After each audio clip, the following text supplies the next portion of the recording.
Qui position. Yon ti parole ak JR. Parole la se yon lamp kap klere piem. Li se yon lumière sou sentiem. The Bible says, "My people perish for lack of knowledge." An nou medite parole la ansem ak JR sou Sak Nan Pense Ou podcast.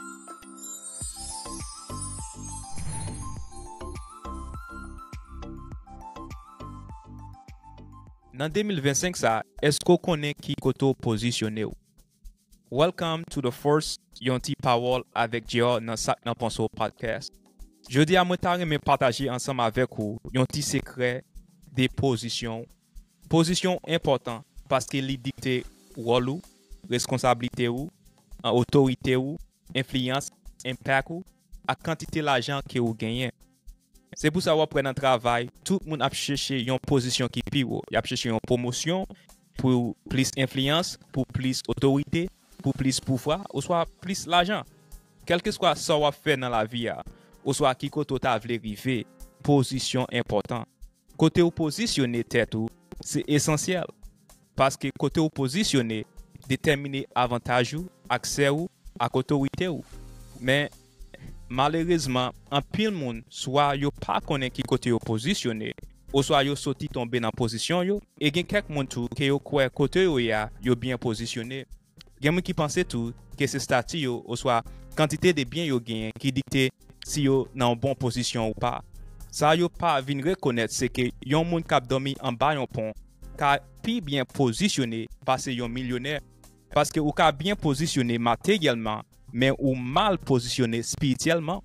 Et c'est gens positionnés spirituellement qui déterminent l'importance côté ou campé avec valet sak nan mon yo. Ephésiens chapitre 2 verset 6 mentionné que nous chita ensemble à Christ dans ciel là. Version anglaise a metté le comme ça. And raised us up with him and seated us with him in the heavenly places in Christ Jesus. Ça qui intéresse plus dans verset ça, c'est que li dit nous chita. Li pas dit nous te chita. Ou soit nous pral chita, li di nou chita. Ça veut dire pendant ou regarder vidéo ça, si ou son croyant, yon chrétien, ou chita dans ciel là, ou positionné dans Christ. Mais qui ça veut dire ou positionné dans Christ? Premièrement, chez spirituel nous dans domaine célestial in the heavenly places, c'est une position qui gagne pile honneur. When you are seated in Christ, you are sitting above all. Lo chita dans Christ ou chita pi ou passe toute bagaille. Pas seulement plus haut que tout ça sous la terre, mais un domaine spirituel là tout. Pas gen aucun chef gouvernement pouvoir sous la terre qui plus important ou soit qui gagne plus valeur passer côté ou chita dans Christ là.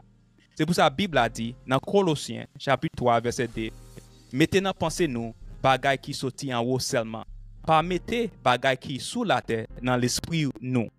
Set your minds on things that are above, not on things that are on earth.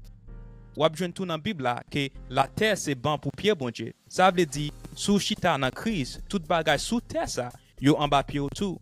Malheureusement, en pile moun a poursuit bagay qui en bas pied yo, au lieu que yo poursuit bagay dans place côté yo positionné ya.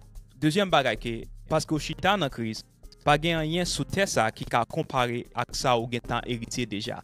C'est peut-être ça li important pour marcher à tête ou bien haut ak main ou levé, au lieu que marcher tête à terre à demander charité, quelle que soit circonstance ou condition sous terre ça. Troisièmement, à cause union nous avec Christ, nous récoltons bénéfices, position, autorité divine. You are seated on the highest rank of authority. Dans Matthieu 16, verset 19, nous joignons Christ dit, ma ba ou clé pays wa qui dans ciel là. Tout ça ou va défendre moun fait sous la terre, yo pas capable faire dans ciel là non plus. Tout ça ou va permettre moun fait sous la terre, ya capable faire dans ciel là tout. And I will give you the keys of the kingdom of heaven, and whatever you bind on earth will be bound in heaven, and whatever you loose on earth will be loosed in heaven. When you are seated, positioned in Christ, your words become your offensive weapon. There's nothing that you cannot command with the sound of your voice that won't come to pass in the physical and spiritual realm, in accordance with the will of God. Pendant chita dans ciel là, pendant wa vie sous terre ça, ou besoin connaît à cause côté positionné à, you are victorious. Your victory precedes your battles. Ça veut dire ou gen tan gagne bataille là avant même ou mette pied sous battlefield là. You are protected. Isaiah 54:17 says, No weapon formed against you shall prosper, and every tongue which rises against you in judgment you shall condemn. Pas gen aucune zame qui formé, qui forgé contre ou qui a prospéré. Et tout monde, démon, baka, diable, kap traîner non devant tribunal parce que au côté positionné ou gen pouvoir pour condamner yo. You are privileged. Ou besoin connaître que ou privilège. You are adopted sons and daughters of the kingdom of God. So you are royalty. Ou c'est royauté. Co-heir to the kingdom. Ou gen accès total sous trône bon Dieu. Quel privilège. C'est pour ça l'important pour qu'on ait côté positionné et si ou bien positionné. Parce que l'on découvre côté positionné, ou à penser différent, ou à parler différent et ou à marcher différent. Ouais, puis faut moun identifier tête yo ak position yo sous terre ça. Qu'on y a connaît secret ya. Jodi a ou connaît principe là. Les moun mande ou di ou chita sous trône bon Dieu ya. C'était un petit parole avec JR qui côté ou positionné. God bless. Yon ti parole ak JR. Parole la se yon lamp kap klere piem. Li se yon limye sou sentiem. The Bible says, "My people perish for lack of knowledge." An nou medite parole la ansem ak JR sou Sak Nan Pense Ou podcast.